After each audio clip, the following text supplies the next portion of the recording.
Hello बच्चों, स्वागत करता हूं आप सबको। तो यहाँ पे हम बात करेंगे image formation by concave mirror. और स्पेशली हम उस चीज को बात करेंगे जब हम ऑब्जेक्ट को सेंटर ऑफ कर्वेचर यानी सी पर रखते हैं तो इमेज कहाँ फॉर्म होगा, उसका नेचर क्या होगा, उसका साइज क्या होगा, पूरा देखेंगे। सो एक ही वीडियो में आपको मैं क्लियर करूंगा।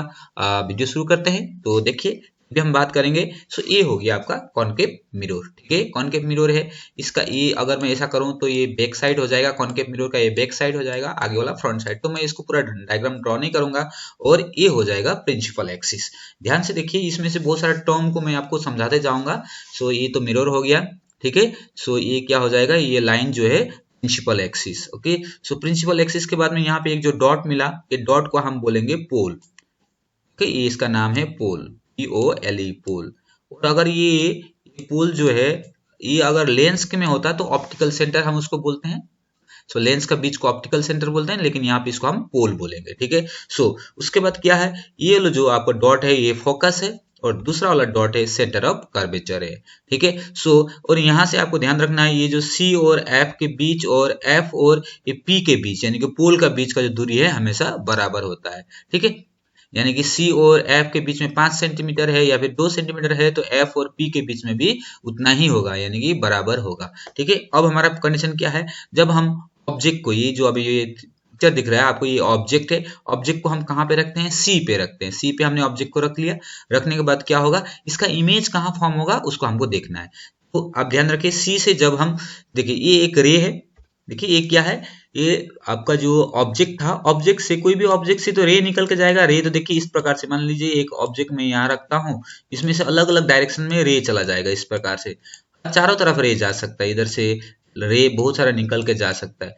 हम सारा रे को नहीं ले रहे हैं, हमको इमेज फॉर्मेशन के लिए केवल 2 रे की जरूरत है। ध्यान रखिए, नीड ओनली 2 रेज के 2 रे की जरूरत होती है इमेज फॉर्मेशन के लिए। तो बहुत सारा रे है, इसमें से हमने एक रे को सिलेक्ट किया है। ठीक है, और ये रे का डायरेक्शन क्या है, सीधा जाके इमेज ये मिरर पे टकरा रहा है। ओके, मिरर पे टकराने के बाद क्या होगा, वापस आएगा।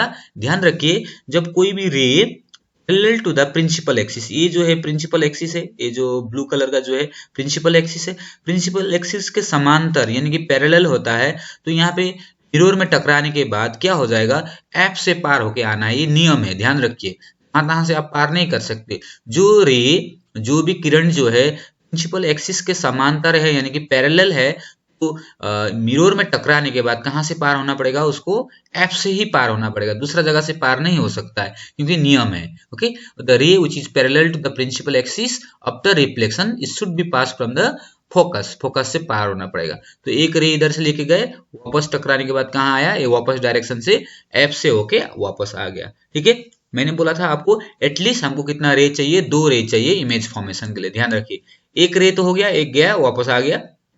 अब दूसरा रे देखिए, दूसरा रे को हमने क्या किया, यहां से इस डायरेक्शन पे हमने उस रे को लिया। देखिए इस रे को, अगर कोई रे प्रिंसिपल फोकस से पार होके आता है, मैंने क्या बोला, कोई भी ऑब्जेक्ट होता है चारों तरफ में उसका रे जा सकता है। वी नीड ओनली 2 रेज, हमको 2 रे को ध्यान रखना है। बहुत सारा डायरेक्शन में रे जा रहा था, लेकिन हमने 2 रे को पकड़ा। एक तो पैरेलल जाने वाला रे को पकड़ा और दूसरा क्या है, एफ से जाते हुए रे को पकड़ लिया। सो देखिए, जो रे था एफ से पार होके जाता है, तो मिरर में टकराने के बाद क्या हो जाएगा, ये पैरेलल होते हुए आएगा, पैरेलल होते हुए आ गया। देखिए देखिए इस प्रकार से जो रे पैरेलल था, टकराने के बाद फोकस से पार होके आया, और जो फोकस से पार होके जा रहा था मिरर में टकराने के बाद क्या हुआ, वो समांतर यानी कि पैरेलल होते हुए आया। ठीक है, सो आपको नहीं सोचना है कि यहाँ के बाकी सारे रे कहाँ गए, बाकी सारे रे भी है लेकिन उसको हमको कंसीडर नहीं करना है। बस 2 रे हमको चाहिए इमेज फॉर्मेशन के लिए। ठीक है, इसलिए हमने एक पैरेलल वाला ले लिया, एक फोकस से पार होते हुए ले लिया। अब देखिए, ये जो जब वापस आ रहा था, दोनों वापस वाला रे कौन सा है, एक ये वापस वाला रे है, दूसरा वापस वाला ये रे है। कहाँ टकराया, यहाँ पे टकराया। देखिए दोनों रे जब वापस आ रहा था, वापस आने वाला रे को देखना है, जो जा रहा था उसको नहीं देखना है। जाने के बाद जो वापस टकराने के बाद जो वापस आया, आने के बाद दोनों कहाँ पे कट कर रहा है, इस बिंदु पे कट कर रहा है। देख रहे हैं ना, इस बिंदु पे कट कर रहा है, तो इसी बिंदु पे इमेज फॉर्मेशन होगा। इसी बिंदु पे क्या होगा, आपका इमेज फॉर्मेशन। तो ये इमेज फॉर्मेशन आपका हो गया। ठीक है, ध्यान रखिए, जब हम ऑब्जेक्ट को सेंटर ऑफ कर्वेचर पे रखते हैं तो इमेज कहाँ फॉर्म होगा, सेंटर ऑफ कर्वेचर में ही फॉर्म होगा। इस प्रकार के आपके बुक में टोटल 6 डायग्राम्स है। ओके, 6 डायग्राम में मैं आज 6 डायग्राम को नहीं बताऊंगा, दूसरे वीडियो में बात करूंगा। तो बस आपको ध्यान क्या रखना है, एटलीस्ट वी नीड 2 रेज, 2 रे की जरूरत पड़ेगी, 2 किरण की जरूरत पड़ेगी, और जो किरण जो वापस आने के बाद जहां टकराएगा वहीं पे इमेज फॉर्मेशन होता है। सो अगर आप सी पे रखते हो, ऑब्जेक्ट को सी पे रखते हो, तो सी के नीचे में उसका इमेज फॉर्म होगा। उसके बाद आपको ये ध्यान रखना है, ये चीज ध्यान रखना है, देखिए पोजीशन ऑफ ऑब्जेक्ट क्या था, एट सी था, सी में हमने क्या ऑब्जेक्ट को रखा हुआ था। उसके बाद इमेज कहाँ फॉर्म हुआ, एट सी में ही फॉर्म हुआ, लेकिन उसका नेचर क्या था, real and inverted. Real and inverted, inverted मतलब उल्टा, देखिए उल्टा इमेज फॉर्म कर रहा है नीचे की तरफ, ठीक है। So real and inverted image form किया।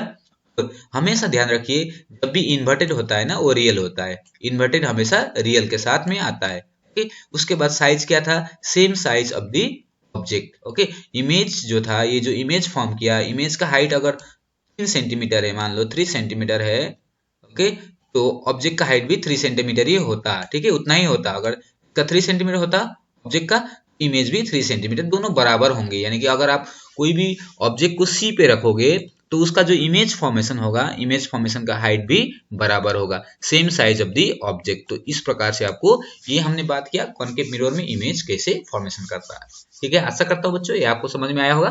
फिर अगले वाला वीडियो में हम बात करेंगे दूसरा जितना भी इमेज फॉर्मेशन है। आपको कोई भी दिक्कत होगा, समझने में दिक्कत होगा, या फिर दूसरा वीडियो से रिलेटेड कुछ चीज बोलना है, तो आप कमेंट सेक्शन में जरूर लिखिएगा, ठीक है। अभी के लिए इतना है, thank you for watching, God bless you.